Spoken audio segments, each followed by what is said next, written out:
Viva, está com o Hora da Verdade. O nosso convidado é Nuno Melo, Ministro da Defesa Nacional, Presidente do CDS-PP, a quem agradecemos ter aceitado o convite para aqui estar.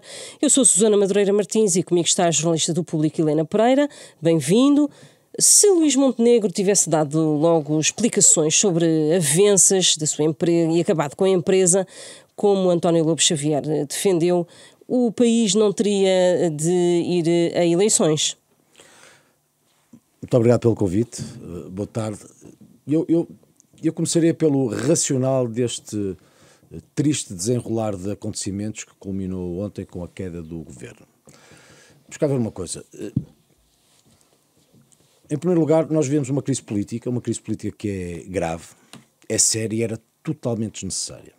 E foi criada pelas oposições. Foi criada pelas oposições à esquerda e foi criada pelo maior aliado dessas oposições à esquerda, que é um populismo que se diz de direita, mas que durante um ano esteve sempre do lado do Bloco de Esquerda, do PCP, do LIVRE, do PAN e do Partido Socialista e, sendo populista e dizendo-se de direita, fez cair um governo de centro-direita em Portugal. Mas dito isto, esta crise política acontece num momento de grande perturbação e instabilidade à escala internacional.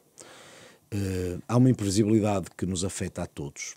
E quando assim é, os sinais que os Estados dão para fora aos nossos aliados e aos investidores internacionais são de ouro. Aquilo que ontem aconteceu prejudica Portugal e prejudica os portugueses. O que me leva à questão que me coloca e às explicações que o Primeiro-Ministro podia ter dado. Repare, toda esta sucessão de acontecimentos acontece porque quando um governo governa bem, as oposições têm dificuldade de politicamente contraditar o que o governo faz e o que sobra é a pequena política. No caso, a suspeição que fica no ar. Uma lama que é transformada em escrutínio. Uma forma muito perversa que degrada a democracia de todos os dias e que hoje afeta um primeiro-ministro e uma pessoa, mas amanhã pode ser outro qualquer. Repare que, enquanto falamos, Portugal é elogiado no mundo inteiro. Portugal é elogiado no mundo inteiro porque nós somos um país em que a economia cresce e a dívida diminui. Somos um país que aumentou rendimentos de reformados e pensionistas, de trabalhadores, ao mesmo tempo que reduziu impostos. Somos um país que, depois de perturbação social evidente, resolveu problemas socioprofissionais graves, em diferentes áreas, problemas de polícias, de professores, de militares, de guardas prisionais, de funcionários judiciais. Um país que dá atenção aos jovens e aos idosos. E é neste momento, quando assim o governo mostra resultados, eu podia falar pela defesa, porque acho que de facto, na Defesa Nacional, por exemplo, fizemos num ano o que não foi feito em 8 e conseguimos realizações absolutamente notáveis. Sim, mas concentremos-nos em Luís só para terminar Montenegro, nesta parte, explicações, é quando assim se governa que se cria um caso. E cria-se um caso à volta de uma circunstância que não é ilícita e, desse ponto de vista, é escusado. Eu acho que não beneficia sequer as oposições. E, portanto, enfim, note, eu, a esse propósito, para lhe responder, citaria alguém que é professor universitário e até socialista, professor Rui Pereira, que diz que, com toda a clareza, e eu, para não correr o risco de errar, explica que a cessão de cotas do Primeiro-Ministro à mulher é válida, cita a melhor doutrina, porque como eu, enfim, teve nos bancos das Faculdades de Direito Pires de Lima e António Varela, que mesmo que fosse nula essa cessão de cotas não geraria nenhuma incompatibilidade, por não ser ilegal um governante ter cotas numa sociedade, que é um equívoco que se começa a criar na percepção das pessoas. Não é ilegal um governante ter participações sociais numa empresa. É receber avanças de empresas, não é? E não cometeu também nenhum ilícito criminal. E esta avaliação, nestes 3 pontos, é feita por alguém que é professor universitário, é socialista, foi governante. Não cita, portanto, António Lobo Xavier, um militante do seu partido que normalmente gosta tanto e cujas opiniões são valorizadas no CDS. Eu estou-me a referir à questão jurídica. Mas eu estou a referir-me concretamente a António Lobo Xavier, que aconselhou o Primeiro-Ministro a acabar com a empresa. E o que lhe digo é, o Primeiro-Ministro deu explicações no sentido que de facto não recebeu avança nenhuma e quem recebeu dividendos por uma atividade foi uma empresa, não foi o próprio. E dada essa explicação, E eu achava normal que, preservando-se o país e aquilo que está a ser conseguido, se partisse para, outra vez, o campo de batalha da política. Mas assim não foi. E é uma pena, porque o contexto que tivemos foi trágico para Portugal. É uma pena, num contexto muito difícil, de responsabilidade exclusiva das oposições, que eu espero bem possam também responder por isso nas urnas. Diz a responsabilidade exclusiva das oposições, mas estamos perante uma crise política criada por causa do comportamento de uma pessoa que é primeiro-ministro. O CDS sente-se confortável a ser arrastado para esta crise? Bom, em relação ao comportamento, eu suponho que atrás fui mais ou menos claro sobre a avaliação do que está em causa. Governa-se bem, as oposições não têm como contraditar os sucessos da governação, resta a pequena política, a suspeição, a lama transformada em escrutínio, tudo aquilo que redundou numa crise política. Dito isto, a única avaliação a esse propósito que me parece seria objetiva teria que ver com uma moção de confiança. Houve uma moção de confiança, e a moção de confiança precipita um conjunto de acontecimentos que redunda nestas eleições antecipadas. Mas reparem que a moção de confiança não surge do nada. Esta moção de confiança surge depois de uma moção de censura do Chega, depois de uma moção de censura do Partido Comunista Português, de um agendamento potestativo de uma comissão parlamentar de inquérito e até de uma antecipação de uma outra moção de censura que seria apresentada pelo Partido Socialista, num prolongar dessa situação que é de ataque pessoal à volta da suspeição nunca concretizada, para retirarem dividendos partidários à custa do interesse nacional, escusando-se de discutir a política. E a política o que é? São os resultados da governação. E os resultados da governação são notáveis, há pouco também aqui os trouxe. E, portanto, dito isto, eu pretendo que... Eu acho que houve um bom governo que caiu. Os portugueses têm memória do que de bom foi feito por este bom governo. Têm também memória do que de muito mal foi feito por Pedro Nuno Santos e pelo Partido Socialista durante 8 anos. E eu vou estar agora na rua, eu e o CDS, a lutar por uma justiça que eu acho que passará pela recondução desse governo, que tem, eu acho, a legitimidade de querer continuar a fazer este caminho, porque este caminho é medido em resultados. Mas está confortável com isso? Com a pergunta que a Helena lhe fez, se está confortável com esta situação toda, como líder do CDS-PP? Eu acho que nenhum português estará confortável com uma situação que é de crise política e de eleições antecipadas. E com um primeiro-ministro que está envolvido nesta polémica. E a quem a Procuradoria-Geral da República, ou a empresa do universo familiar do primeiro-ministro, já abriu um inquérito dito preventivo. Eu preferia que não existisse polémica, preferia que não existissem eleições antecipadas. O facto de existir polémica não significa que os argumentos da oposição tenham vencimento, tenham razão de ser, sejam justificados e seguramente não deveriam ter permitido esta crise política. Esse para mim é que é o ponto. O Primeiro-Ministro não fez nada de ilegal, mas que à volta disso se tenha tentado encontrar um pretexto e se tenha conseguido encontrar o pretexto para se fazer cair um governo, esse já é outro assunto. Mas essa é uma resposta que quase tem que ser dada pelos partidos da oposição ou das oposições, esses partidos à esquerda e os populismos que se dizem de direita, mas de facto não são o maior instrumento e o maior aliado da esquerda ao longo de um ano inteiro.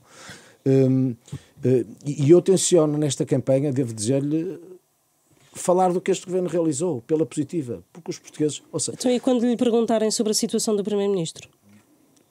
Eu acho que tudo o que havia a responder sobre isso já está respondido, sabe? Não, mas na rua vai para o terreno e diz o que é às pessoas. E eu vou dizer aquilo que eu acho que deve ser dito. E aquilo que eu acho que deve ser dito é medido pelo que eu há pouco lhe trazia, no que tem que ver com o governo em geral, o facto dos portugueses hoje viverem melhor, e aquilo desde logo teve que ver com a defesa nacional, porque eu não tenho dúvida nenhuma que o que se conseguiu na defesa nacional é simplesmente extraordinário por aquilo que se foi alcançando, e sobre isso daqui um bocadinho se podemos falar um pouco. Luís Montenegro admite que se for constituído arguido, não deixará de ser candidato nas próximas legislativas.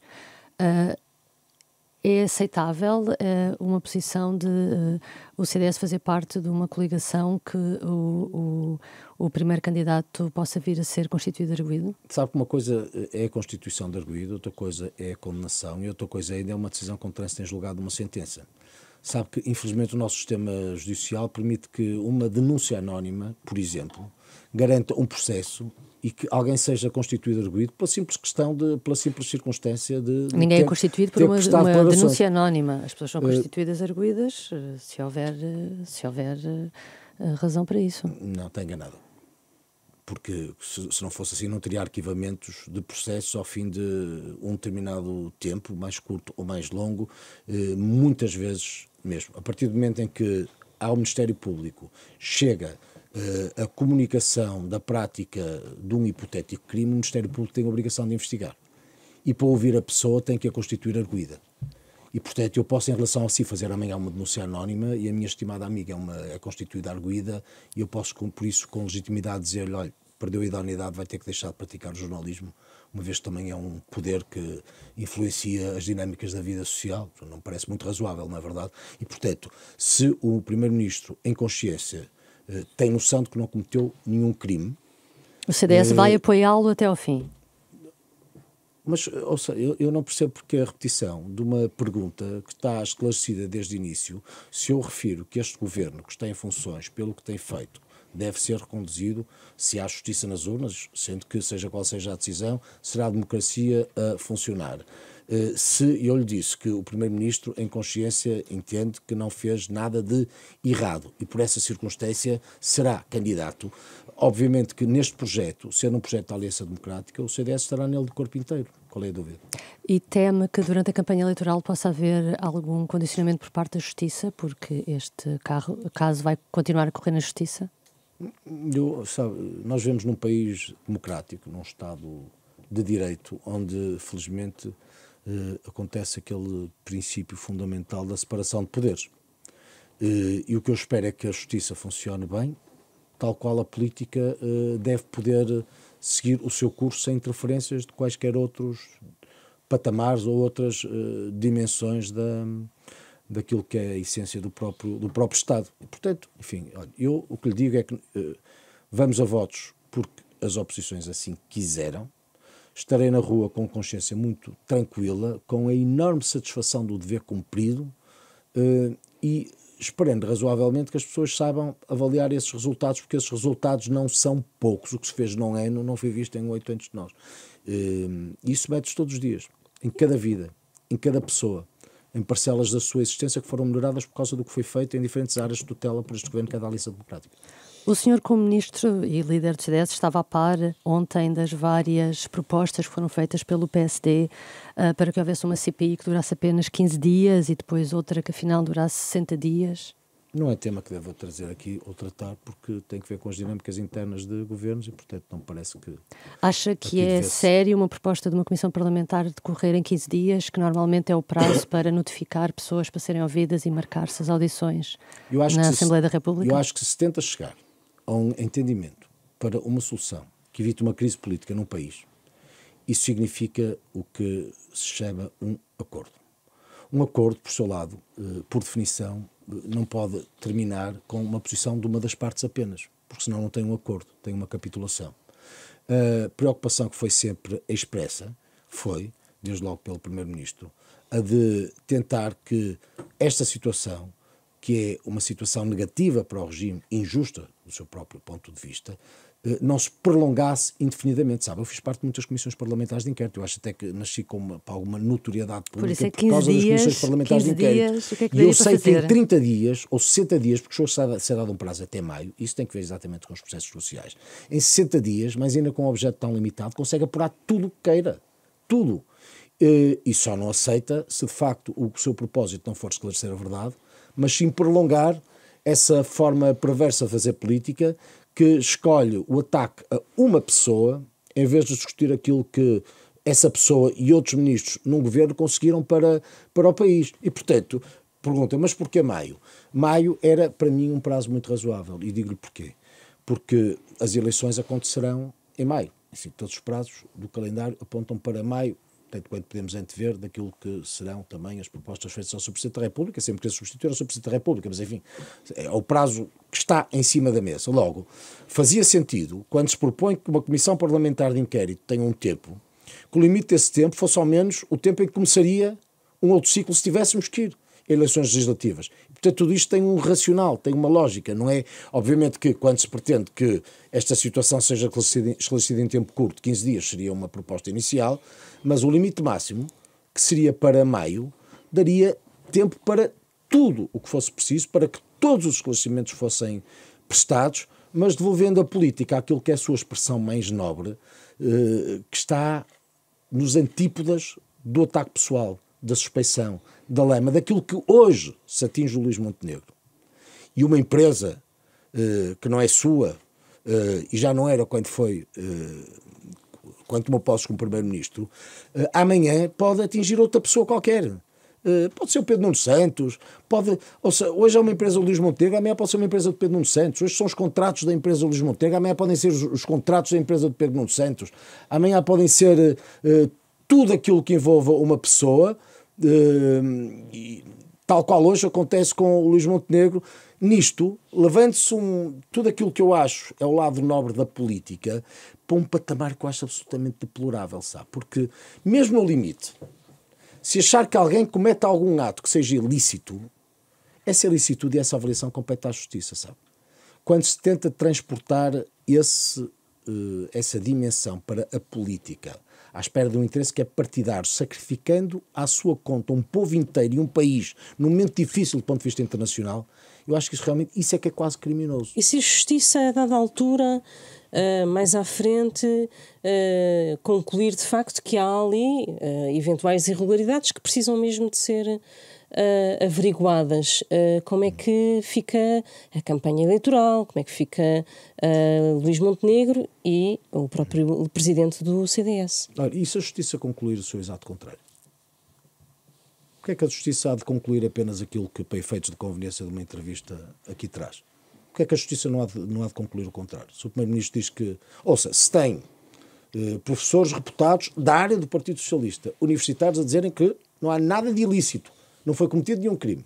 Se tem um Primeiro-Ministro de consciência tranquila a dizer que não deu as explicações e de que nada do que fez é errado.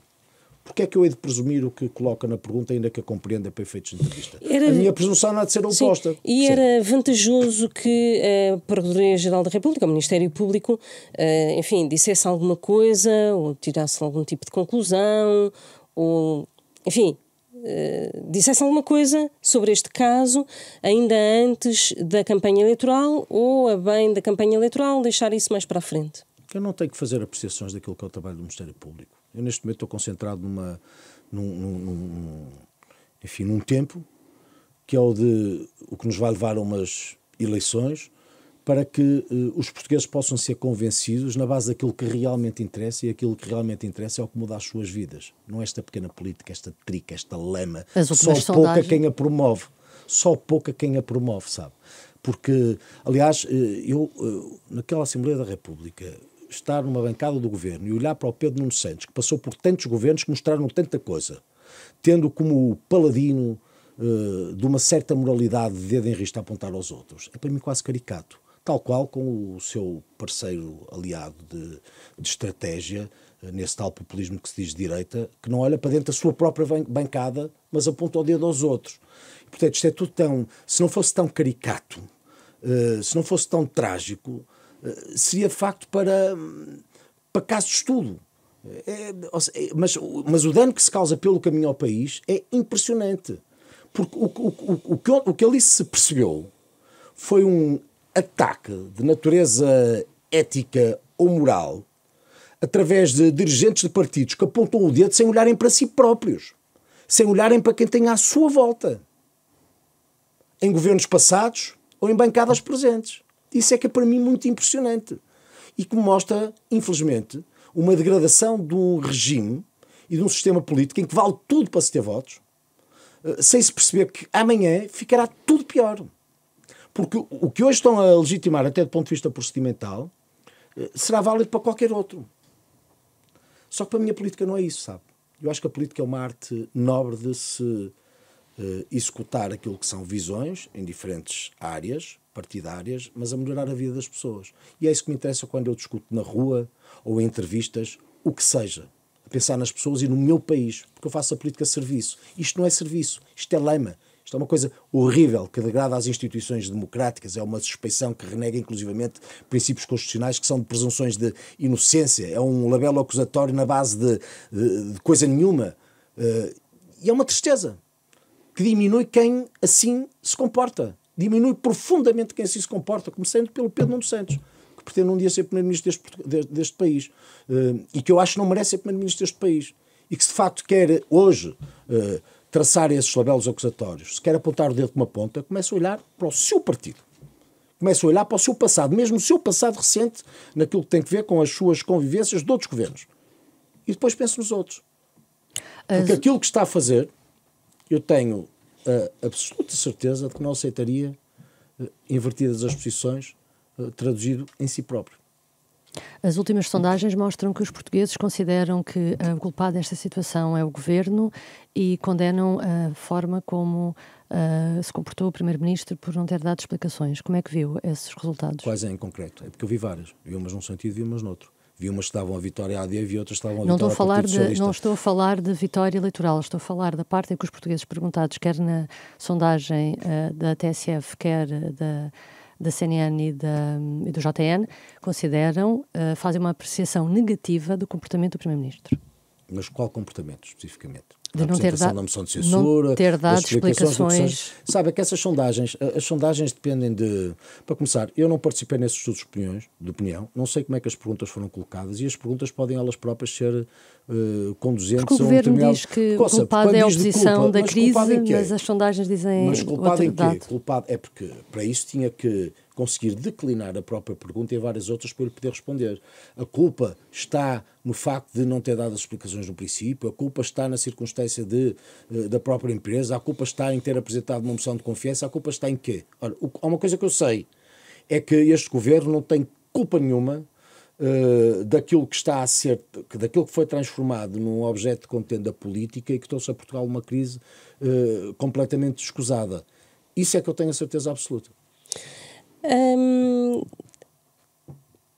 Gostava de perguntar-lhe também sobre a atuação do Presidente da República ao longo deste processo, se podia ter tido outra intervenção nesta crise política, se acha que se ausentou durante uns tempos, se devia ter feito mais trabalho de bastidores, se fez esse trabalho, se houve queixas de Belém que o Primeiro-Ministro não lhe comunicou, por exemplo, a decisão de apresentar uma moção de confiança. Como é que avalia a atuação de Marcelo Rebelo de Sousa ao longo deste processo? Eu diria que eu não tenho como conhecer a atuação do Presidente da República. O exercício do cargo pode ser um magistério de influência, pode ser mais exuberante, pode ser mais discreto. Eu não sei se nessa linha de uma certa descrição o Presidente da República não fez contactos, não fez telefonemas, não teve conversas, não sei mesmo. E por isso poderia estar a cometer uma injustiça. Então, e não devia saber? Não, claro que não. Então, mas é parceiro de coligação? Sou parceiro de coligação, mas o Presidente da República não tive, nem tinha que ter nenhuma diligência direta. Não invalida nisso que não tenha, porventura, contactado outros protagonistas, líderes de outros partidos. Não faço ideia, sinceramente, e, portanto, não quero cometer essa injustiça. Sim, mas o Presidente da República é conhecido por ter uma atuação mediática nestes casos, chamando a atenção dos protagonistas políticos. Não o fez desta vez? Ou acha que fez? Acho que o Presidente da República, noutros casos, também teve atuações discretas. Enfim, isso, aí partimos para a casuística, mas como eu realmente não sei aquilo que o Sr. Presidente da República possa ter feito ou não ter feito, um dia teria a curiosidade de lhe perguntar, de dizer-lhe, não tem como avaliar. Avalio sim o resultado. E aquilo que aconteceu ontem na Assembleia da República era absolutamente escusado. E a maioria e o Governo tentaram até ao último segundo tudo para que o país não fosse conduzido a eleições antecipadas. O Presidente da República, por exemplo, marcou basicamente eleições para 2 datas antes da apresentação desta moção de confiança, ou seja, não deu ali uma mensagem de que os partidos, por exemplo, podiam de alguma maneira entender-se. Podia ter dado. Eu daqui a poucas horas, enquanto falamos, estarei precisamente com o Sr. Presidente da República, juntamente com uma delegação do CDS, onde certamente perceberei se assim é ou não. Não tenho a propósito disso tanta certeza. De outra forma, não teremos audiências com os partidos. Essas audiências são precisamente para que os partidos sejam ouvidos, e o Sr. Presidente da República tem um grau de institucionalismo bastante para retirar também, certamente, substância das conversas que vai tendo com as delegações dos partidos. Por exemplo, o Presidente da República, de alguma maneira, contactou o líder do CDS-PP sobre esta questão? Sobre esta questão em concreto, há pouco expliquei-lhe que não, nem tem que contactar. E devia ter contactado, e podia ter contactado. Esta coligação tem uma liderança. O que está em causa é um governo de uma coligação que tem uma liderança. Não é uma liderança bicéfala. E, portanto, quando em causa está a Aliança Democrática, contactos que hajam de ser feitos, não há de ser certamente através do presidente de um dos partidos que não, o partido maior dessa coligação. E isso eu acho um facto totalmente normal. Vamos avançar para temas de governabilidade. Há poucos dias, há uma semana, creio, Paulo Rangel dizia ao jornal Observador que a AD merece a maioria absoluta. Há pouco falava disso, que este governo merecia ser reconduzido.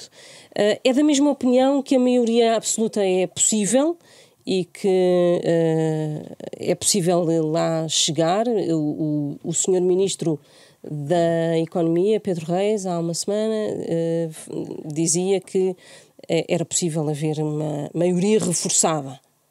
Acredita nisso? Não, o que eu lhe digo é que nós temos uma interrupção anormal da legislatura. Acho que um bom governo, um governo com muitos resultados e que por causa disso merece ser reconduzido. A dimensão desse resultado que levará a essa recondução, assim espero, pelo menos vou lutar por ela, dependerá da vontade de um povo. E eu, em relação a essa, não me antecipo. A dimensão das vitórias tem que ser merecidas. Isso implica também todo um tempo de campanha eleitoral, um confronto de ideias através de debates, tudo aquilo que neste momento ainda não surgiu. E desse balanço um resultado. Acha que não faz sentido, então, falar-se agora de maiorias absolutas? A mim faz-me sentido, neste momento, uma recondução de um governo, de um bom governo, que por aquilo que fez merece essa vitória. O que eu acho é já substancial. Depois, a dimensão dessa vitória logo se fará. Não é seguramente com esta antecipação que eu me atrevo a fazer cenários sobre resultados. Acho que a nossa obrigação neste momento é mais cauteloso que Paulo Rangel. Não, acho que o tempo é de partirmos para a rua. Enfim, não é ainda exatamente de partirmos para a rua, porque não estamos em campanha, mas teoricamente o tempo é de partirmos para a rua, falar com as pessoas, explicar tudo aquilo que fizemos, passar ao lado dos ataques pessoais da pequena política, deixar essa pequena política deplorável, lamentável, absurda para o Partido Socialista, para o Chega, para o Bloco de Esquerda, e no final, com elevação, fazer por merecer um bom resultado em eleições junto dos portugueses. É pelo menos com esse espírito que eu acho que nós devemos partir para estas eleições, porque eu parto mesmo para estas eleições com consciência muito tranquila. E gostaria que houvesse uma coligação pré-eleitoral com a Iniciativa Liberal, como sugeriu há dias também o ex-líder do CDS, Paulo Portas? Este assunto já está esclarecido pela própria Iniciativa Liberal. Está esclarecido pela Iniciativa Liberal, mas não está pelo lado da AD, que o senhor representa. Para mim é assunto encerrado, fazia-se a coligação ou não, consoante a Iniciativa Liberal decidisse, é isso? Só perco tempo, nomeadamente aquele que é precioso em entrevistas como estas, naquilo que pode levar a algum lado. Está esclarecido, a Iniciativa Liberal vai ao António Lobo Xavier e Paulo Portas, dois ex-dirigentes do CDS,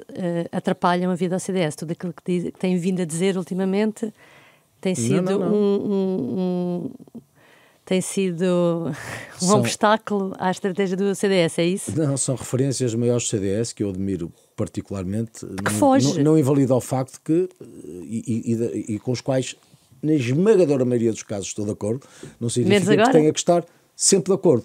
Agora, nem estou de acordo, nem estou em desacordo, há pouco lhe dizia, a partir do momento em que esse partido esclarece que vai a votos por si, o caso está encerrado. Poupa-me ao comentário, que é uma coisa boa. E a opinião. Mas há um pós... Assunto encerrado. Mas há um pós-eleições, porque a AD pode não ter maioria, mesmo ganhando as eleições. Enfim, ter um quadro como o que existe neste momento na Assembleia da República. Não havendo essa maioria, como é que se resolve? Nós temos que lutar por essa maioria. Não havendo essa maioria, depois logo se verá. Mas temos que lutar por essa maioria. E é com esse propósito que temos que ir para a rua. E a Iniciativa Liberal... Em consciência, Liberal... eu acho que merecemos essa maioria, sabe? Sim, mas a Iniciativa Liberal, nesse caso, podia entrar na equação? num acordo de incidência parlamentar? Não parece que seja o tempo de fazer sequer um comentário a propósito. Acho que neste momento a Aliança Democrática deve concentrar-se naquilo que é um esforço muito grande para que possa merecer e justificar um resultado que permita valer por si e não depender dos outros. E isso implica não ter muitas distrações, não falar de outros cenários. Quer dizer, e de falar de outros cenários porquê? Eu tenho que me concentrar num cenário que seja aquele que vai de maior vantagem para um projeto político, que é o da Aliança Democrática. Já agora há um que existe atualmente. Eu não sou professor universitário, não estou a fazer nenhuma tese de doutoramento, não tenho por isso que traçar cenários outros que não aqueles que, enquanto político que vai à rua e quer vencer eleições, sinceramente me interessa. E o que me interessa e se o cenário se mantiver como está, como é que se resolve? Há aqui um bloqueio. O Presidente da República aí pode tomar algumas decisões? Se o cenário se mantiver como está, fica demonstrado que a crise política, também por essa razão, era totalmente escusada, e a única coisa que resultaria pelo caminho seria um enorme prejuízo, também financeiro, além de outros, de outra natureza, por causa daquilo que as oposições trouxeram, quiseram, desejaram. E, portanto... Mas a partir daí o PS, por exemplo, não estaria disponível de todo para mas acha que viabilizar um orçamento do Estado, por exemplo, ou um programa de governo logo à partida. Tem essa certeza? Acha que se acontecer um resultado assim, o PS será este PS? A decidir o que vai acontecer ou não? Tenho a impressão que nessa altura será a fazer outros debates também muito interessantes para perceber o que é que vai acontecer noutros partidos. Pronto. Acredita que a liderança não será a mesma do PS? Não, acredito que a política é tão dinâmica e às vezes imprevisível, mas também cobra, que os atos, porque têm consequência, levam a desfechos que também podem ser considerados quando me faz uma pergunta como aquela que agora me coloca. O PS não vai. Não sei que PS. Não sei quem estará à frente do PS. Não sei o que será decidido nesse PS, se o resultado for aquele que serve de base ao comentário que é que estamos a fazer. E se o PS ganhar as próximas eleições com maioria relativa, acha que a AD poderá ter o mesmo comportamento que teve o PS com a AD ao viabilizar um orçamento de Estado de um governo minoritário? Ou seja, pode haver aqui uma reciprocidade no futuro? Eu acho que essa primeira resposta, porque este será um projeto de uma coligação, deve ser dada por quem lidera essa coligação. O líder do CDS não tem opinião sobre isso? Tenho, mas sabe, tenho opinião, mas também tenho os tempos, que são os meus. E quando se parte para um desafio eleitoral, a primeira coisa que há a fazer é definir um conjunto de critérios e, na base desses critérios, depois emitir as opiniões, critérios esses que, ao tempo em que conversamos, ainda não estão todos definidos. E, por isso, mais tarde, certamente, isso ficará claro. Não parece que consiga antecipar aquela que é a posição política, desde logo, de quem, liderando uma coligação, a seu tempo deva dar essa resposta, o que não implica a minha opinião. Eu tenho opinião para quase tudo, sabe? Não tenho que as expressar todas. Nas autárquicas, o CDS vai integrar as listas da AD em Lisboa e Porto? Estamos precisamente em cima dos tais critérios que ainda, ao tempo em que falamos, estão definidos em relação a esse desafio eleitoral. O que é que falta para tomar a decisão? O governo que eu ontem. Sim, mas as autárquicas já se sabe há mais tempo que existem. Está-me a referir às autárquicas? Sim. Desculpa, nas autárquicas, se o CDS vai integrar as listas da AD na candidatura autárquica de Lisboa e do Porto. Neste momento estamos num ciclo das legislativas. Quando tiver que falar de autárquicas, certamente lhe direi, mas não é o tempo. Mas o que é que falta? Já Faltemos a votos nas eleições legislativas. Já há candidato da AD, Pedro Duarte no Porto e Carlos Moedas em Lisboa, ou não? Ou essas duas candidaturas agora, com esta alteração, podem ficar em causa e não serem esses candidatos? O que é que falta? Falta contar votos em eleições legislativas, falta terminar todos os processos, obviamente, negociais entre partidos e depois concluídos estes processos negociais e propósitos que são maiores que os próprios partidos, porque em causa estarão o interesse das regiões, dos concelhos, dos municípios, enfim, definir-se aquilo que será a representatividade desses partidos nesses projetos. Acha que essas decisões sobre os candidatos só vão ser tornadas públicas depois das eleições legislativas de maio? Enquanto falo consigo, não são tomadas ainda. Não, mas eu estou-lhe a perguntar se acha que isso vai ser só depois de maio, depois das legislativas. É quando tiver a ser em cada caso. O CDS no processo autárquico tem uma teoria e uma doutrina que é antiga, que é da base para o topo. as estruturas locais, concelhias nomeadamente, mas também distritais, têm que definir aquilo que são os projetos eleitorais, que depois vão de ser validados pelos órgãos nacionais. Isto tem um tempo que pode ser mais longo ou mais curto, dependendo dos concelhos. E, portanto, a decisão no Porto pode não ser tida no mesmo tempo da decisão em Lisboa, ou em Famalicão, ou em Coimbra, ou em qualquer outro concelho, ou em Cascais, onde seja. E, portanto, há um curso natural para o processo autárquico, que neste momento ainda não está concluído. E, portanto, simplesmente não lhe posso dar respostas sobre o que não se sabe ainda como vai ser. Sei aquilo que eu desejaria pudesse ser, mas isso são contas de outro rosário. Essas não pode dizer, é isso? Essas não seria muito sensato dizê-las quando ainda não as discuti com os outros parceiros potenciais desses projetos políticos que são relevantes, nomeadamente para Lisboa e para o Porto. Sei uma coisa, sei que quem representa o CDS a nível concelhio e distrital em Lisboa e no Porto são quadros do partido com grande experiência política e grande categoria e que certamente saberão sopesar esse interesse que vai além do CDS, mas também tendo em conta aquilo que é um papel do CDS histórico, quer em Lisboa, quer no Porto, nos últimos anos. Nenhum partido governou tanto tempo o Porto como o CDS, e o CDS foi muito relevante também na vitória nas eleições autárquicas em Lisboa.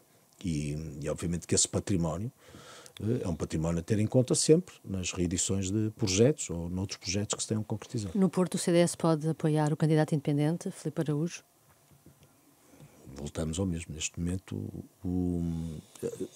isso parece-me francamente que, neste contexto, não estando ainda definido o que seja para nenhum projeto, manda uma prudência que não lhe diga coisa nenhuma, embora me pareça, se lhe tivesse de ser intuitivamente, que não será o caso, não é? Em relação a Filipe Anacoreta Correia, o vice-presidente da Câmara de Lisboa, em havendo uma aliança com o PSD em Lisboa, o nome podia repetir-se nas listas do... Como eu lhe disse há pouco, Sim. O processo autárquico nasce no CDS a base para o topo. Quem tem que São as concelhias. São as concelhias. E as concelhias, e por respeito a essas concelhias, também a definição daqueles que serão candidatos, depois serão validados ou não pelos órgãos nacionais, mas não me antecipem às concelhias em escolhas que são próprias, e ainda bem, porque é assim que as coisas devem acontecer. Em relação às presidenciais, o CDS já decidiu se apoia Marcos Mendes ou pode vir a apoiar outro candidato? Legislativas, autárquicas, presidenciais. Não antecipo ciclos. O que disse há pouco para as eleições autárquicas, vale para as eleições presidenciais. Ainda tem esperança, por exemplo, num nome da área do CDS que possa aparecer e que possa vir a apoiar?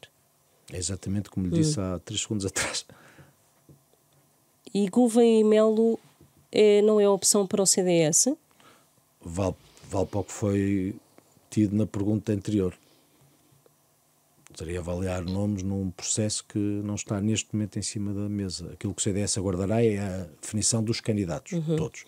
E na base dessas expressões individuais de vontade, escolhas que serão feitas, mas serão feitas também discutidas, porque os órgãos não são apenas de circunstância dentro do próprio partido. Os seus colegas de governo, por exemplo, Pedro Reis, era algo crítico em relação à figura de Gouveia e Melo. E eu com isso? Sim.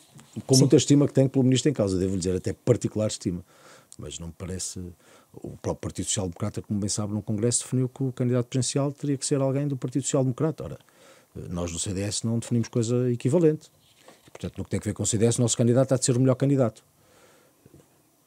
Mas só podemos definir qual é o melhor candidato depois de sabermos aqueles que se apresentam com vontade de serem candidatos em eleições presidenciais. E essa Por isso é que essa discussão é completamente prematura. Essa decisão do CDS também pode vir a depender da forma como correr as eleições legislativas e do sucesso que tiver uma aliança democrática. Não tem nada a ver uma coisa com a outra. Não faz depender uma coisa da outra? O CDS tem um acordo com o PSD que foi celebrado para eleições legislativas europeias e que vai até às eleições autárquicas, estando desse acordo excluído as eleições presidenciais.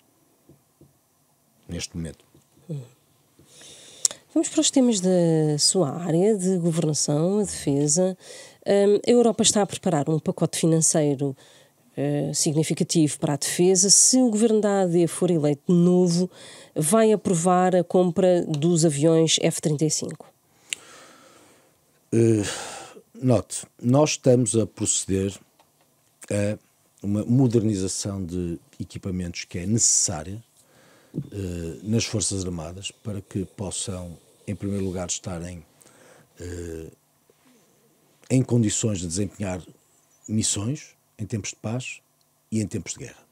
De resto, muitos dos nossos investimentos tendem a ter essa natureza dual, porque a maior parte do tempo, felizmente, de vida das nossas Forças Armadas, pelo menos o tempo da minha geração, todo esse tempo até foi passado em paz. Não significa que não estejam empenhadas em muitas missões ao serviço da NATO, das Nações Unidas, da União Europeia, Frontex, diferentes coligações. No que refere à substituição dos F-16, é evidente que nós estamos a falar de uma aeronave que está em fim de ciclo, e teremos que pensar na sua substituição. Isso mesmo tem sido abundantemente trazido para a discussão pública por diferentes intervenientes, e sobre isso também já com comentário do próprio chefe do Estado-Maior da Força Aérea, o Sr. General Cartacho Alves. O que lhe direi é que nós, nas nossas escolhas, não podemos ficar aliados da envolvente geopolítica. E esta última e recente posição dos Estados Unidos, no contexto da NATO e no plano geoestratégico internacional, também nos tem que fazer pensar as melhores opções, porque a previsibilidade dos nossos aliados ou nos nossos aliados é um bem maior a ter em conta. Nós, se comprarmos equipamentos, para além de mais equipamentos altamente sofisticados e tecnológicos, a países que são aliados, mas com os quais teremos que contar no ciclo de vida desses equipamentos, nós temos que acreditar, intuir, saber que em todas as circunstâncias esses aliados estarão do nosso lado.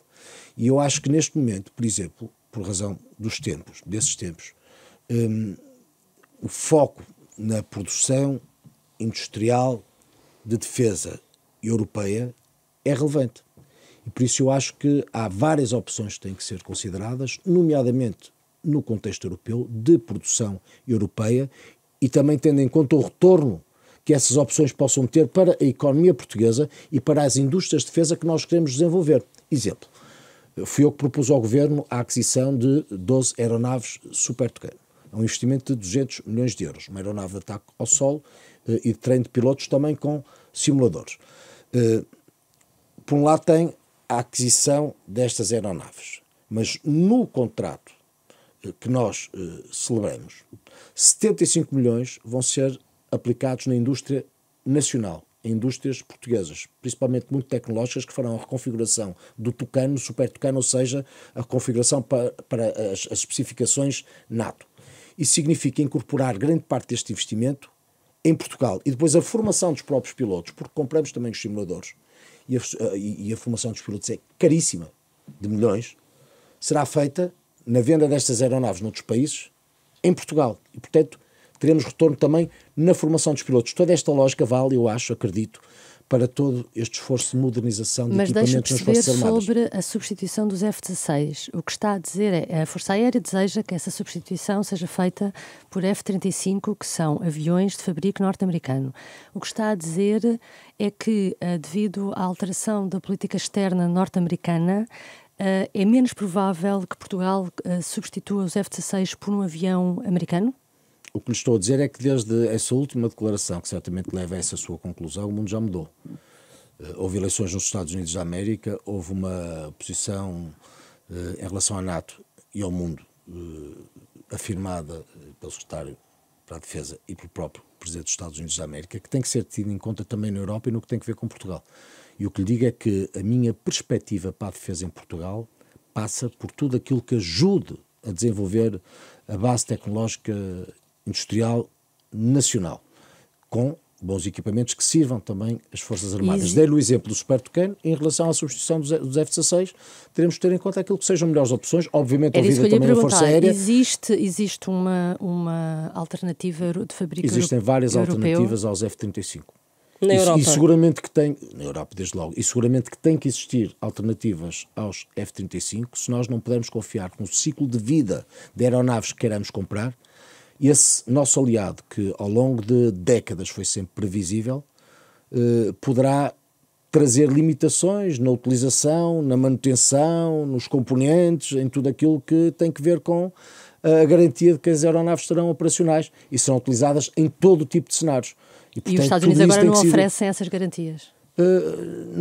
Não sei se oferecem ou se não oferecem, seguramente que não oferecem tantas como em relação ao passado, desde logo num contexto de guerra em que estamos envolvidos, não é? E em relação aos quais as declarações são públicas e são óbvias, e tudo isso tem um peso nas decisões que o Estado deve tomar, nomeadamente também no que tem a ver com os seus investimentos na área da defesa. Essa é uma área altamente tecnológica, muito cara, muitíssimo cara, e portanto tudo tem que ser tido em conta. E a substituição, por exemplo, podia passar por aeronaves, por exemplo, francesas? Essa é a discussão que não vou ter aqui. Peço-lhe mesmo que o compreenda, por razão de reserva, que é exigida, por razão de discussão que tem que ser tida a começar junto da Força Aérea, depois de consolidados aspectos técnicos, que também neste momento não podem ser concretizados, e depois com uma decisão que seja muito racional, mas tenha em conta tudo isto. Tenha em conta o interesse nacional e a componente externa. Mas o interesse nacional, insisto, passa muito pelo envolvimento daquilo que é a indústria portuguesa no futuro, em relação às aquisições que Portugal concretiza. Isso vale, dei-lhe o exemplo do Super Tucano, como lhe podia dar o exemplo do KC-390, que, como bem sabe, por cada venda de cada aeronave, Portugal encaixa mais de 10 milhões de euros. Porquê? Porque Portugal participou na própria concepção da aeronave. E essa é a visão que eu tenho para as indústrias de defesa e para as modernizações de equipamentos. Sempre que possível, tem que trazer retorno para a economia portuguesa. O senhor concorda com o Presidente da República, com as palavras do Presidente, quando disse que os Estados Unidos eram um antigo parceiro de Portugal? Eu acho que os Estados Unidos são um aliado fundamental da NATO, que asseguram a paz na Europa desde o final da Segunda Guerra Mundial, que nós, europeus, temos a obrigação de preservar e estimar, o que não invalida não estarmos atentos, o que não invalida devermos estarmos atentos às alterações de contexto, geopolíticas, às declarações que são públicas de vários líderes, e em função disso tomarmos decisão. Eu não tenho nenhum esforço, eu não terei nenhuma pretensão nem vontade de apocamento daquele que tenho como um aliado importantíssimo. Porque se as coisas correrem muito mal, e as coisas podem correr muito mal, a história mostra, é bom termos os Estados Unidos do nosso lado. E os Estados Unidos não ficarão do nosso lado, certamente, sendo desconsiderados. Acha que o Presidente desconsiderou os Estados Unidos? Não, acho que não. Acho que não. Acho que é uma avaliação que é justificada no momento. E eu tento apenas aqui relevar não a administração norte-americana, mas sim o aliado dos Estados Unidos da América, que não se define por uma administração. Hoje está o Donald Trump na liderança dos Estados Unidos, amanhã será outro presidente qualquer. Eu quero preservar o aliado. O aliado são os Estados Unidos da América. E o país acha que pode estar a deslizar para a ditadura, como disse o Presidente, com esta administração? Não acho. Não acho por uma razão, porque eu acho que os Estados Unidos são uma democracia antiga, que tem mecanismos que, acredito, nunca permitiriam o país resvalar-se para uma ditadura. E, portanto, enfim, isso é o que eu acho. E é aquilo em que eu sinceramente acredito. O Ministro dos Negócios Estrangeiros defendeu no domingo, em entrevista à CNN, que a contribuição de Portugal para a defesa possa aumentar até aos 2,5% do PIB. Esta é a meta também que defende? Nós já antecipamos para 2029 o crescimento do investimento na defesa até 2% do produto interno bruto. Realmente, repare que este investimento mede-se em percentagem do PIB e por isso nós temos que assegurar que o investimento é feito sem pôr em causa os equilíbrios orçamentais, sem pôr em causa o desempenho da economia, sem pôr em causa as obrigações do Estado naquilo que tem a ver com aspectos de proteção social da sua própria população.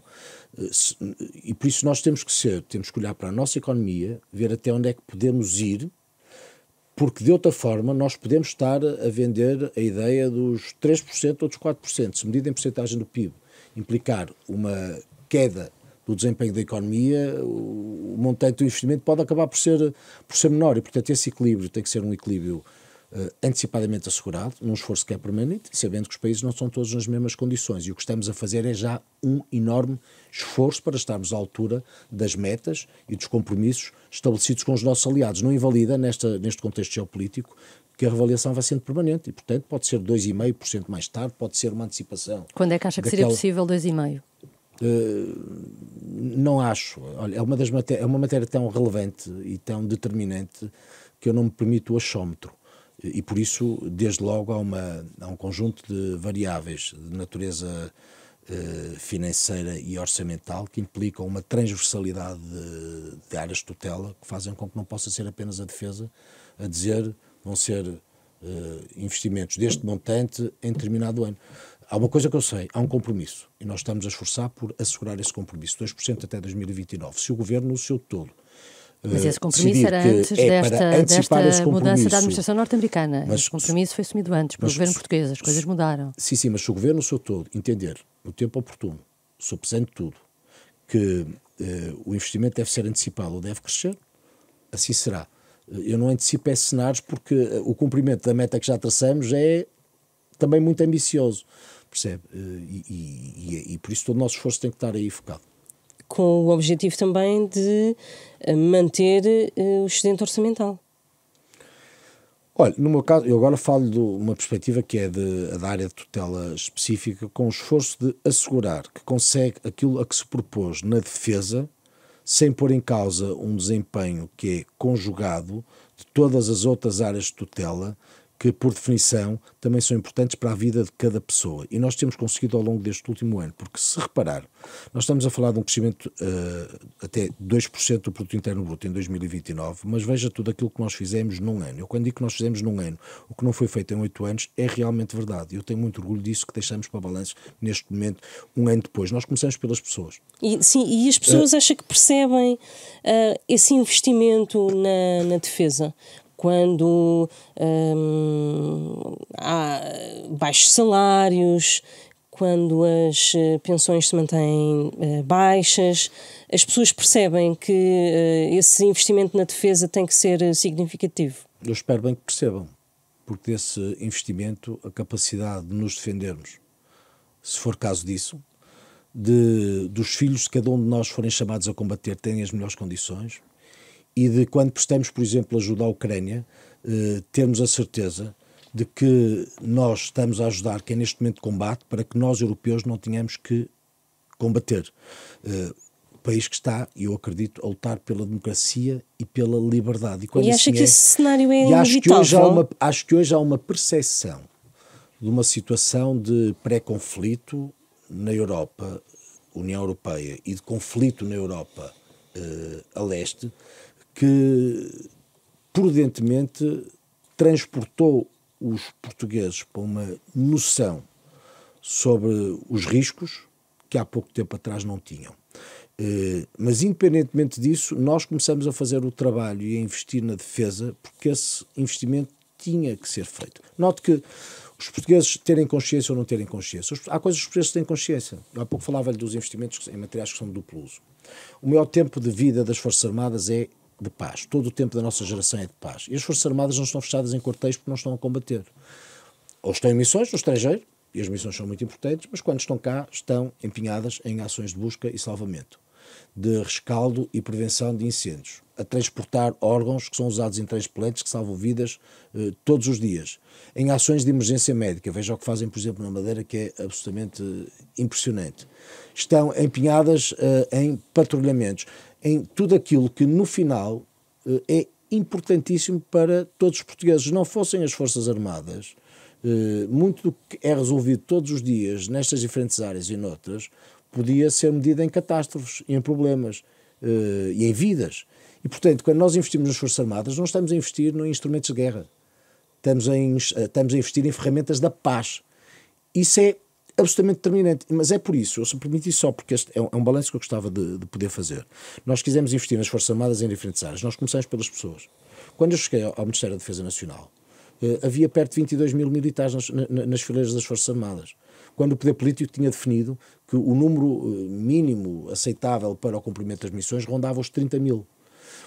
Em 8 anos consecutivos, os números do recrutamento e da retenção caíram sempre. Nós identificamos os problemas.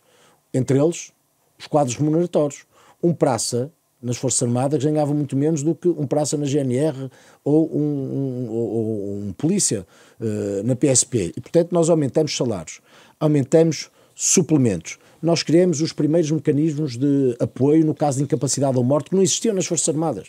O acidente em que morreram 5 militares da GNR em Lamego, se dentro daquele helicóptero estivessem militares das Forças Armadas, não tinham um apoio no caso de incapacidade ou morte. Foi criado pela primeira vez neste governo e, por mim, nós chamamos a atenção e criamos mecanismos de apoio aos antigos combatentes, que são verdadeiros heróis de Portugal. Nós estamos a falar de perto de 300 mil combatentes neste momento. Combateram em cenários difíceis, em África, tempos, e não só, tempos longos das suas vidas, com famílias. E nós criamos o primeiro mecanismo de apoio com participação de medicamentos para todos os antigos combatentes. Processos deficientes das Forças Armadas que demoravam 6 anos, vão agora demorar 60 dias. Perceba-se a diferença. E depois partimos, depois das pessoas, para os bens e para os equipamentos. Precisamente modernizar as Forças Armadas. Olha, fui eu que criei a capacidade aérea no Exército. Os Black Hawk que vão ser comprados pela primeira vez para o Exército. Os projetos, os processos de aquisição da aeronave Super Tucano, que há pouco lhe referia. Sistemas de artilharia. Navios reabastecedores. Então, olha, tenciono ir à Turquia assinar o corte da primeira chapa. Muitos outros equipamentos. Depois passamos para o património. Sempre resolver problemas um a um. Quando cheguei ao Ministério da Defesa Nacional, o Exército tinha de PRR 30 mil euros concedidos. Um ano depois foi multiplicado por 100 este número. Aplicamos 32 milhões de euros em edifícios que estão devolutos em Lisboa, no Porto. Durante estes meses em que foi ministro, houve também uma coisa que aumentou, que foi o número de candidatos, não é? Que era um problema, os efetivos. Por causa de tudo isto. O que eu lhe pergunto é, isso então coloca de parte uma coisa que tinha chegado a admitir, que era uma espécie de serviço cívico que pudesse ser feito noutros moldes para atrair jovens para as Forças Armadas. Essa justiça que faz é muito importante. Nós, de facto, nós conseguimos, por causa de tudo isto, eu estava-lhe a dar os exemplos do património, havia outros, há pouco referi-lhe o exemplo também do Hospital Militar, na saúde, mas na área do património e da cultura, que é para mim importantíssima, só para lhe dar um exemplo que é muito importante. Enfim, de resto, olha, veio comigo uma pessoa que é um grande estudioso do nosso rei Dom João VI, um investimento que garantimos, a Capela da Bem Posta, que é um dos monumentos nacionais mais bonitos de Portugal, e os aposentos reais que lhe são contíguos, neste momento no telhado, com infiltrações, pinturas únicas, vertem água, conseguimos neste momento recuperar, ou seja, isto vai desde o património histórico aos equipamentos. Não, mas o que lhe pergunto é se não é preciso então fazer mais nada agora para mudar o Dia da Defesa Nacional, criar uma espécie de serviço cívico. É preciso fazer muitíssimo mais. O que é que pretende fazer a esse nível? É preciso fazer muitíssimo mais e é por isso que também desse ponto de vista é trágico esta dissolução do Parlamento. Foi uma proposta polémica que o Sr. Ministro trouxe à discussão. Qual? A de atrair mais jovens através de outra forma. Cívico, sim. Quando chegou a falar de presidiários também? Eu ouvi falar de... Eu assisti a 2 dias de comentários políticos sobre uma proposta que eu nunca fiz, que é uma coisa absolutamente extraordinária. Eu nem ia aí. Eu falei, ouvi 2 dias... Se coloca essa necessidade ou não? Não, eu acredito... Ou acha que a população portuguesa, como estava a dizer, está agora nesta altura mais sensível às questões de defesa e não vamos ter essa dificuldade no futuro? Eu acredito nas virtudes de um sistema profissional nas Forças Armadas, em que quem é militar porque quer. E para isso tem que estar bem equipado com todas as condições. E é nesse sentido que nós trabalhamos todos os dias. Não pode nenhum de nós dizer que se houver uma alteração grave no contexto geopolítico mundial, tal qual outros países da União Europeia vão fazendo agora, outros modelos não tenham ou não possam ser ajustados. Mas neste momento nós temos que fixar estes militares, dando-nos as melhores condições, invertendo os números de recrutamento, chamando jovens que vão lá porque querem, porque os jovens têm nas Forças Armadas uma oportunidade de carreira como têm na vida civil. Médicos, engenheiros, advogados, gestores, administração pública, pilotos, técnicos, tudo o que existe na vida civil existe nas Forças Armadas, com oportunidades de carreira que são equivalentes, eu devo dizer em alguns casos até muito mais aliciantes. Tem é que os jovens terem a percepção de que ser militar é ou pode ser uma concretização de um sonho de vida. As Forças Armadas podem ser a realidade onde podem cumprir esses sonhos. Acha que Portugal pode fazer, não digo algo parecido com o que está a fazer a Polónia, mas inspirado no esforço que a Polónia está a fazer de treinar, dar mais treino aos seus ex-militares contratados que passaram pelas Forças Armadas e que, de algum modo, são as pessoas que mantêm um vínculo ou que tiveram um vínculo com as Forças Armadas. Por aí será possível fazer alguma coisa? Vamos cá ver, a Polónia, e essa é a beleza da União Europeia, a União Europeia é um mosaico, não é? E cada país tem as suas circunstâncias. A Polónia faz fronteira com uma zona de guerra. A Polónia neste momento tem dentro das suas fronteiras milhões de ucranianos que apoia. A Polónia, para além de mais, por razão da sua história, viveu em ocupações permanentes e foi esquartejada pelo Pacto de Molotov-Ribbentrop na Segunda Grande Guerra e, portanto, tem esses traumas ainda muito vivos, porque muitas das pessoas desse tempo estão vivas e têm memória desse tempo. E, portanto, a percepção e a atitude dos polacos em relação às suas próprias Forças Armadas neste contexto não tem equivalente à percepção e à realidade de um país como Portugal, que está no sul da Europa, ao Ocidente, e apesar de tudo com uma população que acha que tudo isto não acontece um bocadinho longe. E por isso nós temos que preparar a nossa população para um contexto que é diferente do que existia há 5 ou 10 anos atrás, mas sem que se tenha essa intensidade na avaliação, por causa das circunstâncias, em relação a um país como a Polónia. O Primeiro-Ministro disse em Bruxelas que Portugal vai colaborar com forças no terreno, se for preciso, na Ucrânia. O que lhe pergunto é que tipo de forças temos que possam ir para a Ucrânia? Neste momento não há uma definição a esse propósito. O Sr. Ministro, quando questionado sobre isso, disse que ainda era cedo para se falar disso, mas o Primeiro-Ministro foi mais longe, porque admitiu logo imediatamente que a partir do momento em que haja necessidade, Portugal estará na primeira linha com outros países europeus. O Primeiro-Ministro não disse isso, nem podia, porque não há neste momento nenhuma definição de nenhum plano em relação a tropas que só num cenário e num contexto de cessar-fogo ou de acordo para a paz pode ser ponderado. Que nesta semana existiu, com conversações com a Ucrânia e os Estados Unidos. O que existe neste momento é uma fase de planeamento na base de diferentes cenários sem que possa concretizar nenhuma medida específica. Mas Portugal estaria pronto para um tipo de força de paz, por exemplo, de manutenção de paz? Portugal alinha as suas decisões políticas em matéria de defesa no contexto daquilo que são as avaliações também dos nossos aliados. E é por isso que o que é esse propósito está a ser ponderado no contexto dos nossos aliados, sem que nenhuma decisão esteja tomada, até porque há garantias que neste momento não tem como antecipar. Quando falamos de tropas no terreno, falamos de quê? Terra, mar, ar, em contexto, com apoio de quem? Qual é o papel dos Estados Unidos? Está a ver, há um conjunto de detalhes específicos que são absolutamente necessários para que possa tomar uma decisão que neste momento não tem como antecipar. E, portanto, pode antecipar que pode ser uma das missões mais arriscadas para os militares portugueses das últimas décadas. Mas sabe que ser militar é arriscado. Ser militar é arriscado, sim, por definição. Perguntar se não será num grau superior ao que nos últimos anos tem havido das missões de paz em que Portugal tem participado.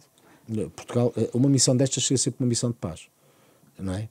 E, portanto, é nesse contexto que também teria de ser pensada, mas na base de detalhes, de aspectos específicos que não tem como antecipar. Nós estamos a falar em cima de quê?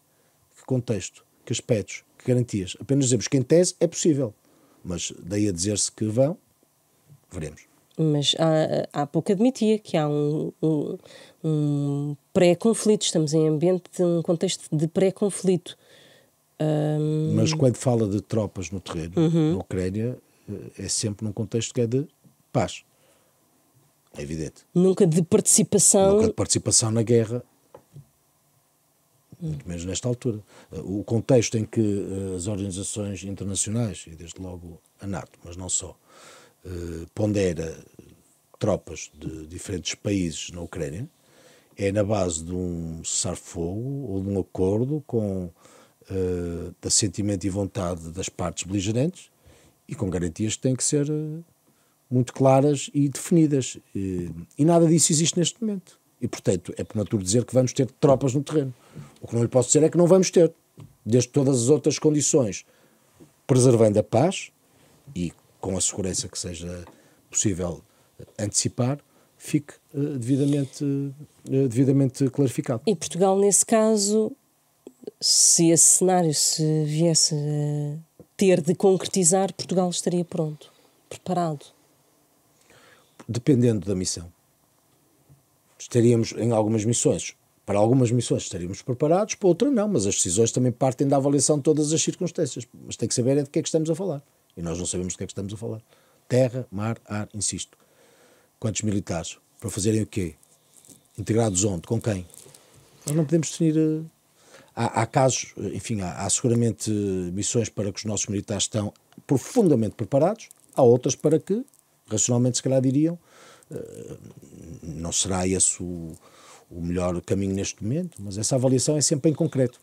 O governo português preparava-se para aprovar mais um pacote, julgo que de 300 milhões de euros de ajuda para a Ucrânia. Isso ainda será feito nas próximas semanas, com o governo em gestão? Repare, a situação na Ucrânia está-se a alterar rapidamente. Esperemos que seja no sentido certo. E, portanto, mesmo o contexto das ajudas dependem da evolução da guerra.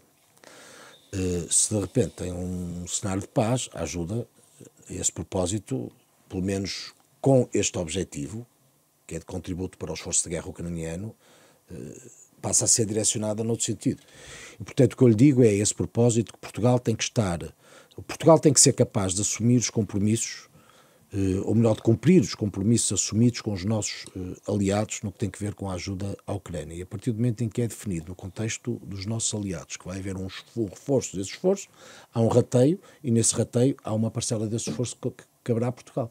E Portugal terá que estar à altura desse seu compromisso, e no que tem que ver com os montantes que têm sido adiantados, Podia ser 300 a 450. Sim, aí Portugal, note que o montante, nós temos neste momento previsto, teoricamente, um esforço para 2025 de perto de 220 milhões de euros. Se tiver que crescer até 300 milhões de euros, também não cresceria assim tanto naquilo que pudesse ser conciliável e, portanto, eu diria que nós não assumimos nenhuma parcela de esforço que não sejamos capazes de cumprir, tendo em conta o nosso contexto orçamental. E já agora o contexto político. Portugal, com o governo em gestão neste momento, pode assumir compromissos que terão, se calhar, de ser imediatos junto da Comissão Europeia e da União Europeia, com um governo em gestão. O Primeiro-Ministro e o Ministro da Defesa, por exemplo, podem assumir esses compromissos, ou tem que haver um concerto com, eventualmente, o Partido Socialista, enfim? O Dr. António Costa assumiu, em gestão. Mas chamou o PSD para falar sobre isso, portanto este AD não vai chamou chamar... o CDS e devia, mas também, mas não. Vai chamar Pedro Nuno Santos, portanto. Eu acho que a defesa é uma daquelas áreas em que os grandes consensos são desejáveis e felizmente têm acontecido ao longo de 50 anos da democracia.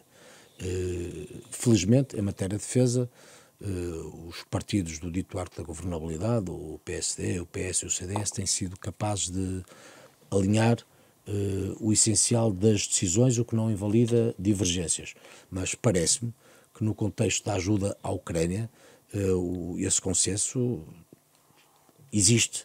E obviamente que o próprio Partido Socialista é nisso sempre chamado a produzir, o líder do PS queixa-se, aliás, que não é informado sobre política externa, nomeadamente sobre a Ucrânia. Exatamente. Eu posso lhe dar o exemplo, enfim, nós tínhamos neste momento pronto o conceito estratégico, as grandes opções do conceito estratégico de defesa nacional para serem entregues na Assembleia da República, e eu não tive uma perspectiva disruptiva em relação ao que antes estava pensado. Fiz uma atualização de um trabalho que E falou estava com o PS. feito. Fiz uma atualização do trabalho que estava feito. Obviamente que falei com personalidades de diferentes áreas políticas também do Partido Socialista, pessoas que têm grande conhecimento na área da defesa, como pessoas ligadas ao PSD, pessoas ligadas ao CDS, outras, para ajudarem neste esforço, que é um esforço de pensamento, mas também estratégico, para que o documento pudesse incorporar as novas realidades, entre elas guerra na Ucrânia, nova administração norte-americana, um certo ressentimento da prioridade geopolítica dos Estados Unidos no Indo-Pacífico, tudo aquilo que temos que pensar em relação ao futuro das nossas Forças Armadas, e portanto isto é feito nessa lógica que é de consenso, não invalida que no que tem a ver com a defesa em si, nós tínhamos sido capazes de fazer num ano o que os socialistas não fizeram em 8, e que em relação ao futuro não pudéssemos divergir sobre muita coisa. Mas para ficar claro, se Portugal tiver de tomar decisões importantes na área da defesa e da política externa nos próximos 2 meses, essas decisões serão tomadas e não serão congeladas para o governo que vier a seguir.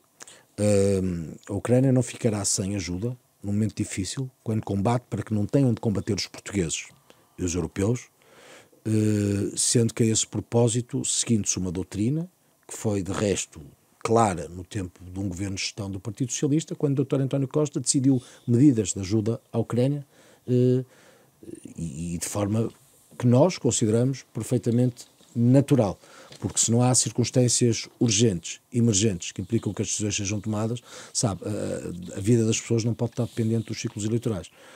Nós não estamos a falar de uma casa, de um carro, de economia, estamos a falar de vidas. E essas prevalecem em relação a tudo, e portanto, sobre isso, terminando, faremos aquilo que foi feito no outro governo de gestão, exatamente da mesma forma. Agradeço a Nuno Melo, Ministro da Defesa Nacional, Presidente do CDS-PP, o convidado do A Hora da Verdade desta semana. Este programa teve a gravação áudio de Beatriz Garcia e a gravação vídeo de Lara Castro. Regressamos na próxima semana.